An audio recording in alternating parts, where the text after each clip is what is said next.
você quer brigar com ele? Você vem pra cima de mim agora, rapaz, vou acabar com a vida, eu chego agora. O moleque achou que eu tava armado. Eu peguei ele pra falar, liga o carro, vamos fora. E eu virava pra mulher e falei assim, pode partir pra cima, rapaz. Vem você e todo mundo estiver junto, que vou acabar com a vida de todo mundo agora. Eu levava a mão na chave de roda, assim, balançava, porque eu tava armado. O moleque dava um passo, assim, que estava armado. Aí daqui a pouquinho, Rafael partiu pro carro, o Gui colou a copa do lado do saber do Rafael. Começou os dois, tipo pega, tipo racha. Começou a acelerar. Eu falei, rapaz, pode chamar a turma de você, rapaz. Pode ir todo mundo, rapaz. Eu acabo com todo mundo agora na porrada, rapaz. Aí eu fui aqui, parou, eu fui na carregando, morrendo, partiu no carro.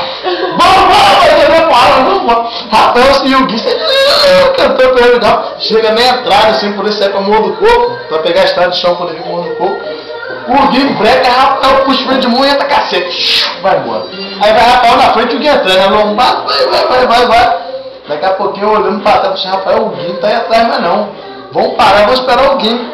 E antes disso, tinha um pessoal andando, tava fazendo bunda lelê, arrancava a calça, fazendo bunda lelê na janela.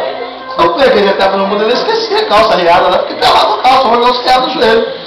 Rafael, para que o Gui sumiu para trás. Vamos parar que vamos esperar. Rafael, bem ferrado, pega, puxa o freio de mão no carro, volta. O carro tá aqui cavalinho de pau na questão. O carro rodando, eu bem ferrado, achando que o carro tava parado. Abri a porta do carro, cuspiu lá no meio do mato, caiu pelado, lá no estádio, pelado no estádio. Rapaz, para o carro, rapaz, você desceu rápido do carro, você quer me matar, rapaz. Quer me matar. Eu tô todo ralado aqui, você quer me matar.